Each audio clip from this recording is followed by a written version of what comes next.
what is a gift that you get to give yourself, not a goal that you have to achieve? You're listening to the Happy Doc Student Podcast, a podcast dedicated to providing clarity to the often mysterious doctoral process.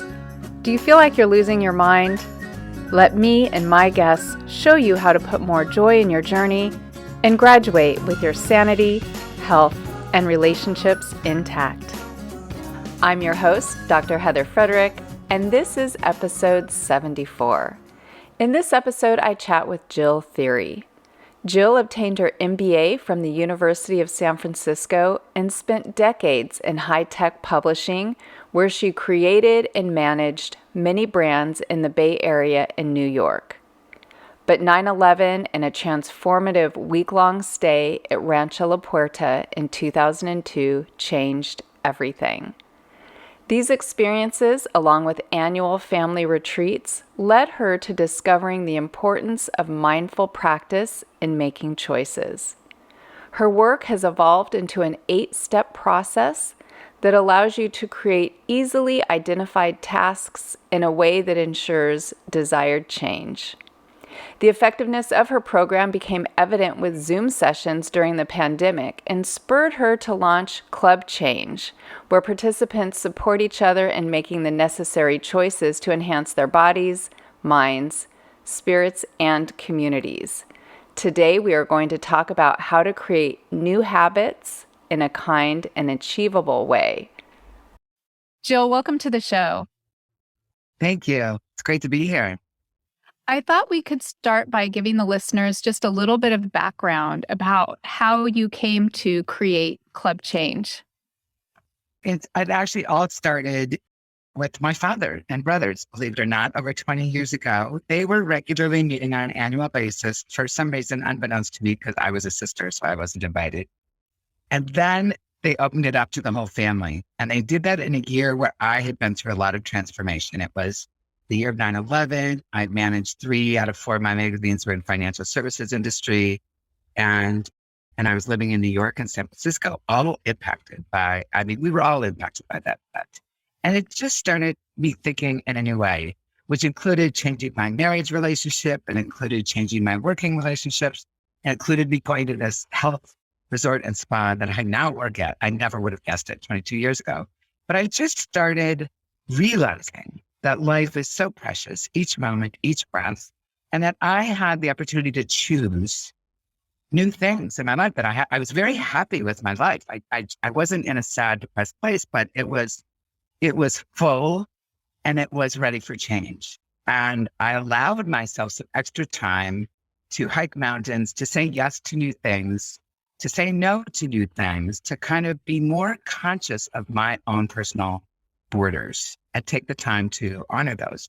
And the whole father-brother thing was they got together annual and they invited all of us to join it. So one time I joined them for one of their, it was called Boys Weekend because it was all boys at that point in time. And I opened it up and asked us if we wanted to join. And in order to join, you had to actively participate. You had to promise to listen and attend one meeting a year and identify one thing that could make your life better that you wanted to change and agree to track it and then report back in a year and figure out some way to do that in the meantime. So it had been a traumatic year for me. And I raised my hand and I shared with them. And it was shocking to me because when I just shared it out loud with them, I started crying. It was a visceral, like, oh my goodness, something's going on here. And that was just on my path to change. And then I started I made my commitment, which was measurable, and I tracked it and I reported a year later, and it changed my life. And so then I started practicing it more and sharing it with some of my friends who shared it with their kids, who shared it with other people, and it was working everywhere. And then people started coming to me for privates and, long story short, when my father passed away, I was like, this is such a great process. I'm going to write a book to honor him, which, by the way, I haven't written a book yet, but yet, keyword. I just realized this was something that works and I wanted to share it. And so I feel like Club Change came to me. That the name came to me during the pandemic when I transitioned from teaching these as classes when I work at Rancho La Puerta or doing privates or group sessions with my clients. I was like, wow, I can do this as a Zoom.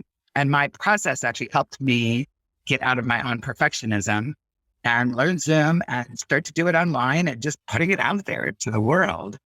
And the feedback has been great. So my path has been dynamic, iterative, and really, I feel like club changes come to me because I've practiced what I call myself kind of a lazy overachiever, if that makes any sense. Like if I can create something that makes it simple and easy to do and achievable and kind, as you know, are part of the club change mantras, it works. And I just took it one step at a time, and it came to me. And now it's coming to you and your listeners. I'm so excited when we were talking about what you would present today. The words that you used were, I want to talk about new habits and kind and achievable self-care practices. And you know from listening to some of my podcasts, I'm a big proponent of self-care practices. If you're in a human body, especially in this day and age, we are all under stress. But particularly for the audience that is trying to juggle life and a doctoral program, I argue self-care is one way to actually not just finish your program, but finish your program with your sanity, your health, and your relationships intact, because it gives you access to so many things that just make life flow, for lack of a better word. So I would love to hear more about the process that you share. So I start by asking key questions. What is more important in your life than your own health and wellness? And once someone literally sits down and answers that question honestly, like even some folks try to say, well, it's my spouse or, clients or kids or pets. But the truth is, you're really not adding value for those loved ones or processes if you're not prioritizing your own health and wellness. Then you're just becoming a burden to them, right?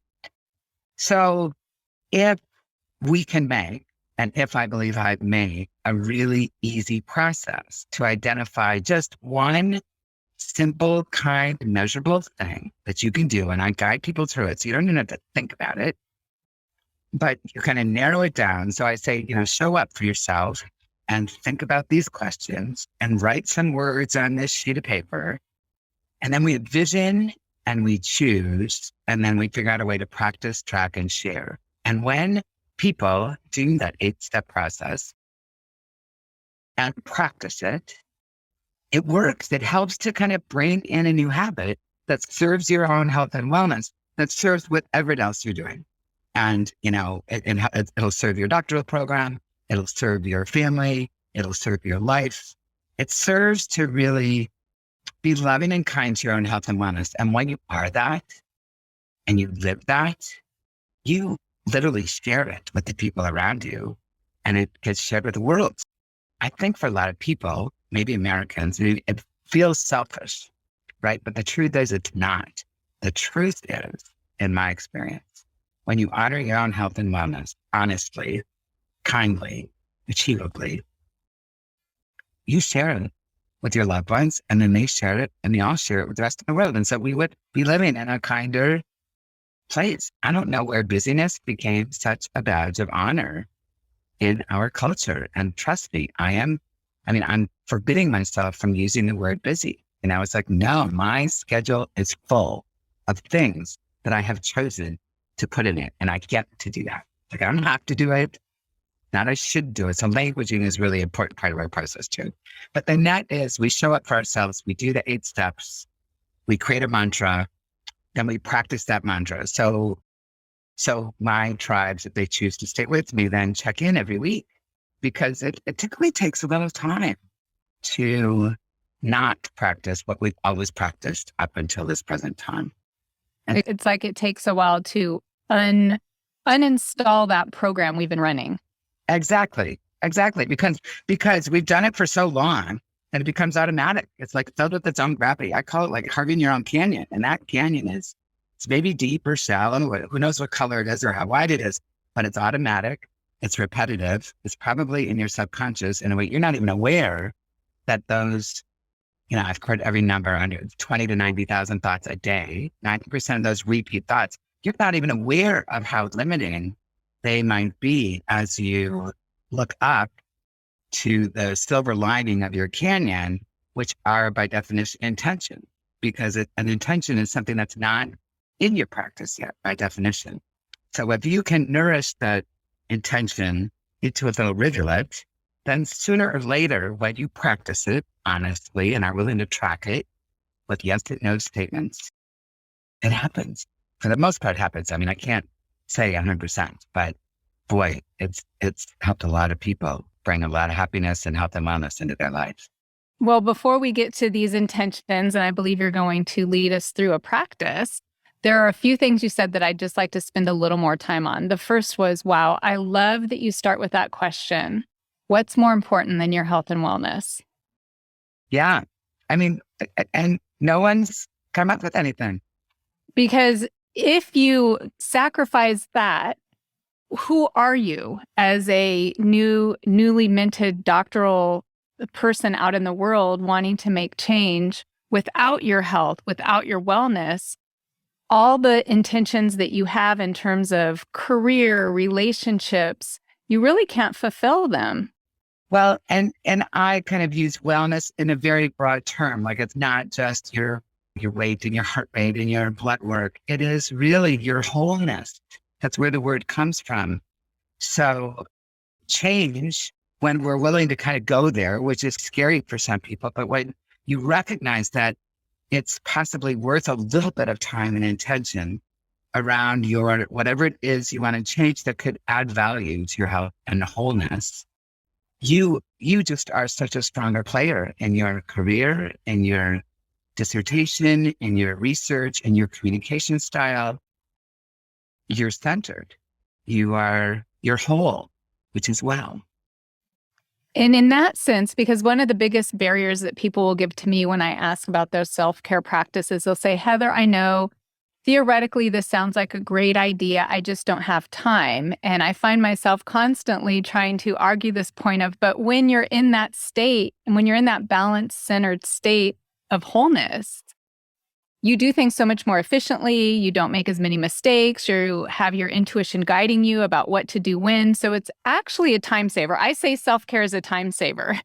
I say the same. And I actually just read some new research on that. They're really proving that it's actually better to get a good night's rest before a big exam that you're studying for, a big interview or whatever. I also do some physical exercises before big events where you just kind of raise your hands up and do some breathing, because we stop breathing. You know, when we get in anxiety or angst, you stop breathing. But time is so funny. I work part-time at a health resort that people come to for a week, and we don't really offer anything after 9:00. And we ask people to turn their devices off, the sound. Like, you can have your device, just don't be addicted to it, constantly distracted to that, which just, it impacts your brain. By the end of the week, they'll admit that, wow, by getting good sleep, by setting their alarm at night, turning off the television, turning off the computer, turning off the phone, honoring their mind, body, spirit, sleep, really important. They were getting up early without an alarm. Like, suddenly, now that's a ton of free time that whenever it is, it's like, okay, when you go home, in addition to an alarm in the morning, you set an alarm at the night that says, okay, it's time to honor my body, which is the temple or container for all of this thinking and doing. Let's honor it by setting an alarm and turning everything off. And just that process is going to help you sleep, which is also very healing. So the importance of unplugging. Yeah. So I'm curious, are you going to run us through the 8 steps and kind of break those down, or were you going to help us set an intention, or where do you want to go with the audience today? Well, I could do all of the above. Let's just do a quick exercise, because I would like everyone to leave with kind of a mantra that they can go practice the minute after they listen to this podcast. So if someone's driving, you should pull over for just 5 minutes, because I don't want to create an accident. But if everyone could just pull out a piece of paper, not necessarily a device, right? It works better if you're tactfully writing. And I would invite everyone to put that piece of paper in front of them. And then let's just stop for a moment and take a breath. Maybe close your eyes and take an in-breath, and let that in-breath go all the way out the back of your head. And that exhale and just receive this moment as you exhale.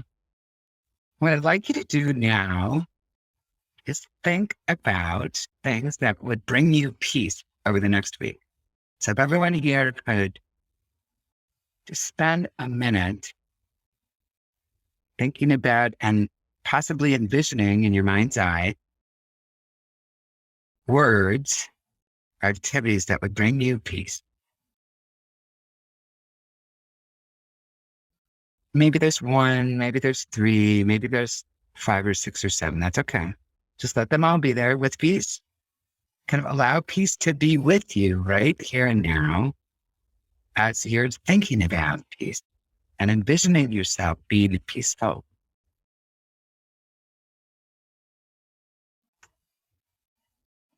And then I'm going to invite you to tuck in your chin, keep your eyes closed, and just face this sheet of paper and think of all of those concepts in 1 word or 2 word kernels.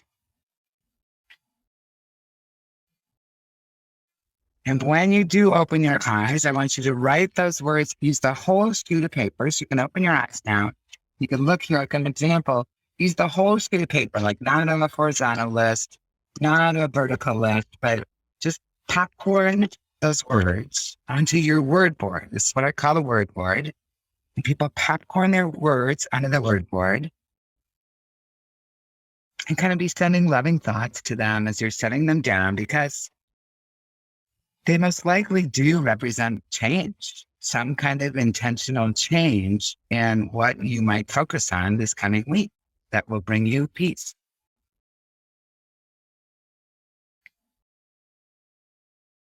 So are you done with your words, Heather? Yes. Yep. Yeah. Okay. So now I want you to lay the sheet on your desk and put your hands palm up on top of that sheet of paper and close your eyes again and listen to this poem by James Broughton. This is it. This is really it. This is all there is, and it's perfect as it is. There is nowhere to go but here. There's nothing here but now, and there's nothing now but this. And this is it. This is really it. This is all there is, and it's perfect as it is. So drink in that perfection with your breath and receive that perfection with your exhale. And allow all these words of intention underneath the back of your hands to be here with you compassionately, equally. Just love them all. Be here with them. Allow them into this now, this perfect moment, this gift that is you right now. That's allowing these peaceful intentions to be in your present moment. And whenever you're ready, you will tuck in your chin again and open your eyes and circle just one of those words that most touches your heart right now. Which one do you know would be the kindest, most delicious, loving word to give yourself? So that's now, what did we just do? We showed up for ourselves, we thought about it, we wrote it, we envisioned it, and we chose it. So that's 5 of the 8 steps. So now I'm going to quickly take you through the last 3.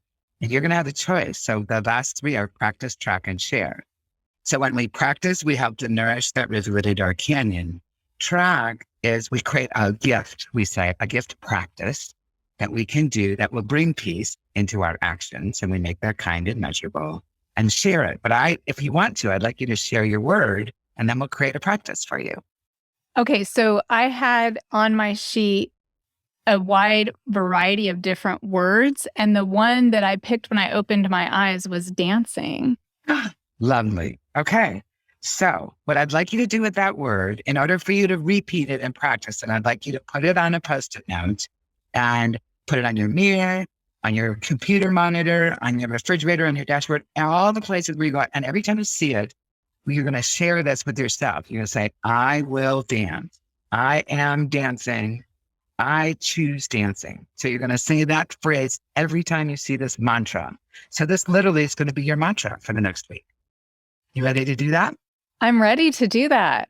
Okay, now in order to track it, I would invite you to create one gifted practice that you can do that will break you dancing. So what's one practice that you can do during this coming week? It needs to have two numbers to it. So say, I will blah, blah, blah, blah, blah for a minimum of blah, blah, blah, blah, blah, blah, blah, blah, blah, blah times this week, right? So it's going to have, okay, so go for it. Okay, so the thought that came to my mind was usually when I'm getting ready for the day, I will put on a podcast or I'll do something that is kind of intellectual. But a couple of days ago, I didn't have one queued up and I put on my playlist and I just danced while I was getting ready and I had the best day. I'm like, why don't I do this more? So I could say every morning I will dance to I could say, we don't want to say I could. Change the language and I will dance. I will dance to at least one song every morning this week. Does that work? Well, so here's the kindness test. I love that you're asking. This is so perfect. So you just told us that you did it once this week, right? In the last 7 days, how many times did you dance first thing in the day? Yeah, I just did it that once because I didn't have a podcast queued up. Okay. So is it kind to say that something I did once in the last 7 days, I'm suddenly going to do 7 out of 7? Like that's about a 5,000% increase, right? Right. So here, the kindness test is on a scale of 1 to 10, are you 80% likely to just begin to do that?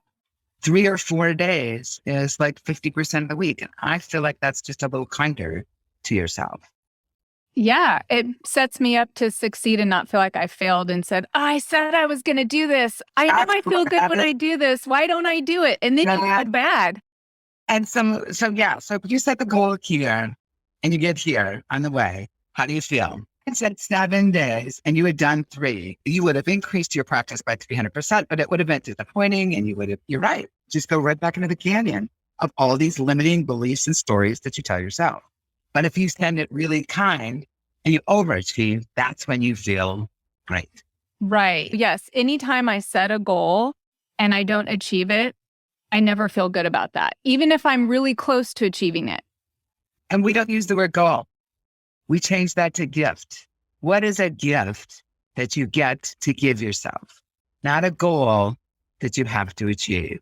And that as well, like when we do it weekly, it's just all these small little practices that I kind of shepherd people along with, become little club changisms in people's lives. And you're just more likely to take those tiny steps. And once you take those tiny steps, it reinforces whatever it is, the whys, right?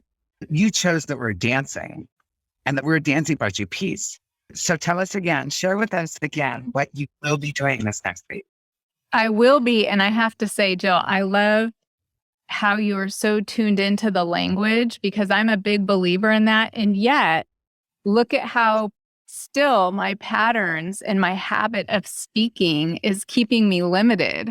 So I will gift myself with a dance in the morning at least 3 days this next week. I love that. And I can't wait to hear from you in a week because I'm part of the process of tracking it. So, writing that down and putting a tally on every day because that feels really good. And it also, if you didn't do it 3 days, if you did it only 2 days, we spend, some time working on obstacle dissolving and not going to do negative thinking and being in choice and naming your obstacle and just allowing yourself to be in a different way with whatever these gifts are, in a way that simply accepts the beautiful gift that is you in this present moment.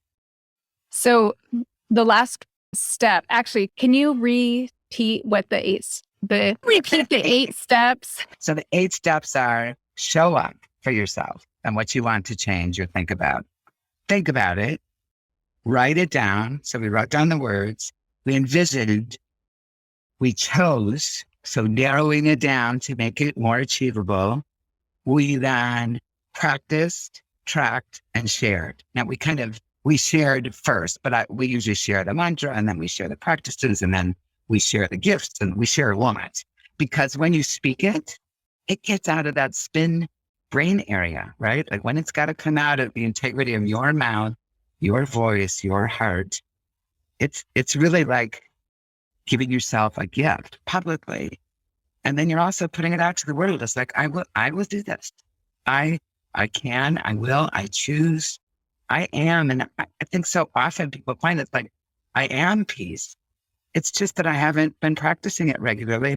So do you recommend sharing your decision to Yeah. show up for yourself? And then Yeah. so as you're tracking it through the week, maybe get some buddies together and everyone agree they're going to do something and check in with it. Definitely. Or something like that. Which is so right now I'm doing it on Zoom because, as I said, I'm a lazy overachiever.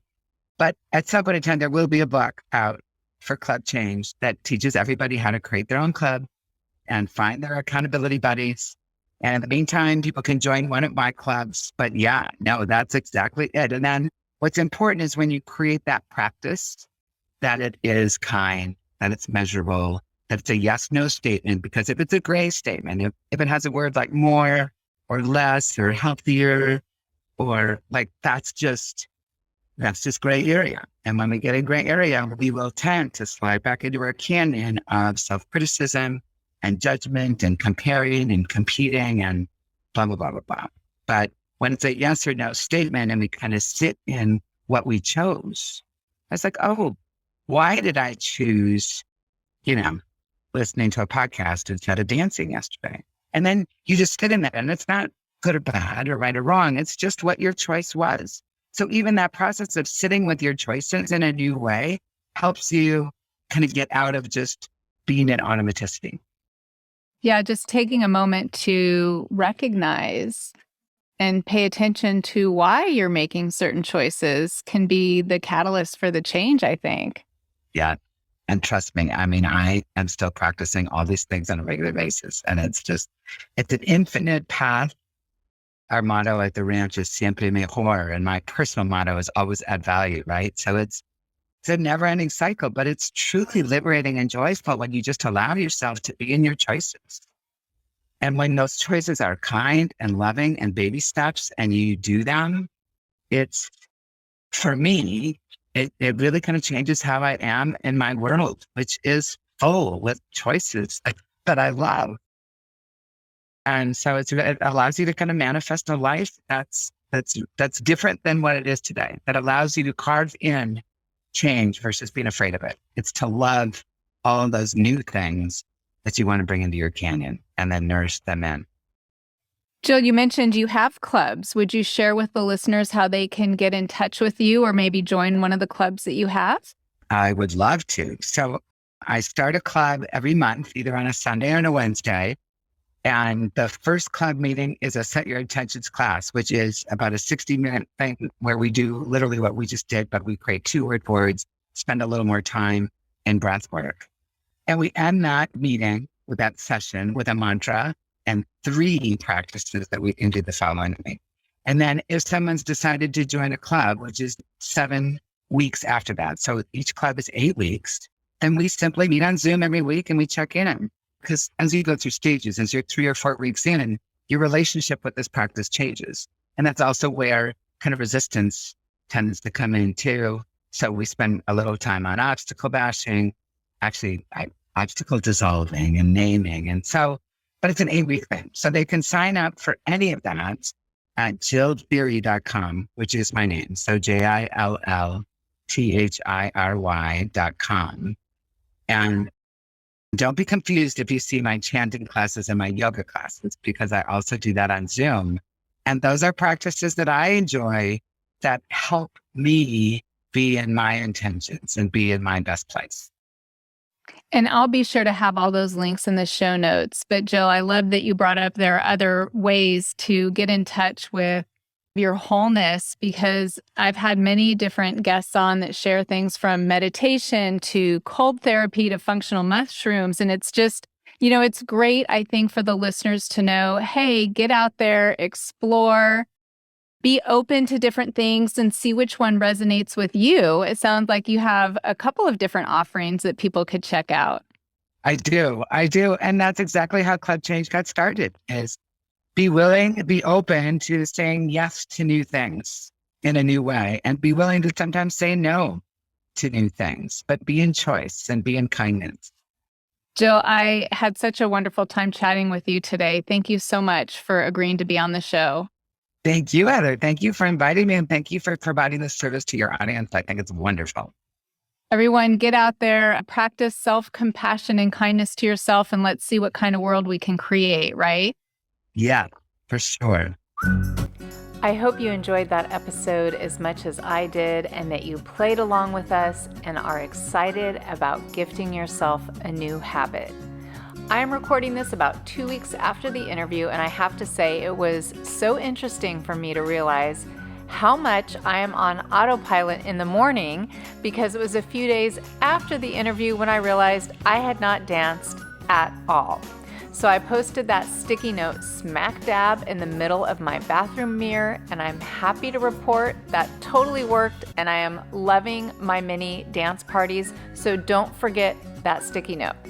Now, if the idea of club change resonated with you, Jill has offered a 10% discount to Happy Doc student listeners, so just follow the directions below in the show notes.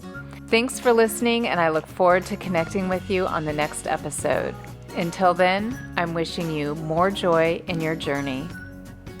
Hey, one more thing. Just a quick reminder that the information, opinions, and recommendations presented in this podcast are for general information only.